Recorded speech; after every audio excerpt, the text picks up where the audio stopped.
right, here we go. Beautiful lionfish, but I gotta get rid of it. This invasive species has met its match. Now we come down to our beautiful red grouper, and look at this porcupine. This little burrfish. It's a blotched burrfish. And I'm looking at my rock beauty over there and my burrfish, but I get this feeling that somebody's watching me. Do you get that feeling sometimes? Oh, bull shark. He's pretty cute. I come back and see him a little bit later. He's got his little pals with him. Back to shooting lionfish. In this video, we shoot a lot of these very small lionfish. Most of the lionfish we shot in this video were small because we've killed all the big ones, and it's hard to find the bigger ones. So these guys grow to this size in a couple years. So they've already done quite a bit of damage to the reef. In this part of the world, this fish, not one of these fish are supposed to be here. We'll miss there. Try again. Boom.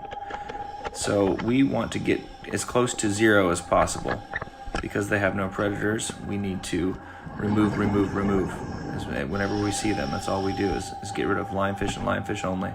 We have a non-profit organization, and that's our goal. Our goal is to make our reefs better for all these other fish and for the industries that rely on these reefs. Look at this beautiful green. He's just weaving through all that rock. Sometimes you gotta take a break and take a look at the pretty objects down there, the pretty critters. Boom, got another tiny one. So, you know, our nonprofit, eventually we want to be able to do this full time, but you know, we really don't have the funds for that right now, of course. But look at this beautiful hawksbill. It's got some barnacles on him, but like I said in previous videos, that's not a problem. The turtles have barnacles. Anything that sits in the ocean for too long gets barnacles on it.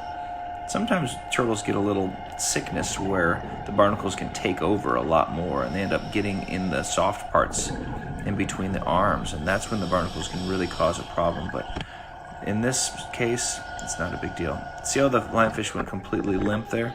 That's how you know you got a good shot. This one, he's still kicking around. That means he's still alive. But the safest and best thing to do with them is to put them in the zookeeper and get them on ice as soon as possible. You don't want to spend any time playing around with this fish because it's got venomous spines all over it. So if we do get in there and put our hands towards it, we're putting a big risk. Every single time you put your hands near this fish, you're risking not being able to do your next dive, which it's pretty imperative. If you come out there to hunt lionfish, you want to be able to do your next dive. So we put them on ice, and then we bring them to the restaurant, and we can only sell the big ones. So we give all the ones to the restaurant that are large, and then we go over to the fillet table and we clean all of the small ones, and then the very small ones I give to a nice lady who makes a soup. She makes some sort of Caribbean dish. She works at the restaurant, the Two Georges restaurant, over where I clean the fish.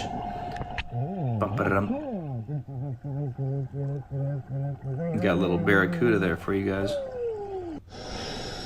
Now here's a beautiful green sea turtle. It's a female. You see the tiny remora. And that shell was pretty clean. Green sea turtles tend to rub on rocks to remove their barnacles. They're a little more particular. And this is a queen trigger. See the colors flash on the back, the stripes? And then he was swimming along with another type of triggerfish. And this is holy mackerel. This is a mackerel. It's in the tuna family. It's pretty rare to see a big school of these fish because they're usually in colder waters a lot of times. So it's kind of neat when you get to see a school of mackerel or a sailfish. It's super rare though. A beautiful hybrid queen. And this is what we look like down here. That's Scott. I ran into him. He was staying in the shallower areas, and I went to the deeper areas. Look at the color of this beautiful, beautiful filefish. Now, they call them a filefish because they used to use them to file things, to sand down boats and things like that. Now look at the crooked jaw on this moray. I assume that he's pretty hungry because he's got a little injury there. So I will give him this lionfish, and I do not trim the spines. I shot the fish really good. Watch the colors change here. Boom, look at that white. And they get brighter, look at that. Bright, bright, bright, and then fade, look at that. To nothing. Very pretty. So I stab one of these lionfish and I give it to the eel. As long as they get it head first, they can swallow it easily without getting poked. And venom doesn't kill the fish. The only reason why they're not eating them is because they are alive and well protected when they're alive with their big spines. But if you jeopardize the fish by stabbing it, or even distracting it, the native species here will go for it. But when it's completely healthy, look at that French. No way, they're not going to go for it. But here it is. Watch this. Head first, and he pulls it away. So as long as he can get it head first and it's been incapacitated, he should have no problems eating it. I like to trim off the spines, but I was very close to the end of my dive, so I didn't have much time left. We got these really pretty, bull shark again. And he's got that banner on him again. He's got a remora hanging from the tippy top. That might be the same bull shark from the other day. Whew, pretty cool. Our nonprofit relies on selling the fish to get a little money back, and we also rely on donations. Even $1 helps. So if you see our Venmo on our page, you can always throw $1 or a couple bucks at us, and that would really help us to get out more often and take care of these fish and remove them and be able to actually go on to places where we usually aren't able to go, and help out elsewhere. So it's a huge help, and we really appreciate it. Ooh, look at this little guy. Got it. So look at all these tiny ones. The most small ones I ever got in one dive was 40, 1 per minute. That was the number one. It was pretty cool. I couldn't believe it. I counted them on top, and I'm like, holy buckets, 40 fish. Look at this beauty. This is a big eye, and this is a very pretty coloration here. Look at, he's like, what are you doing? What are you looking at?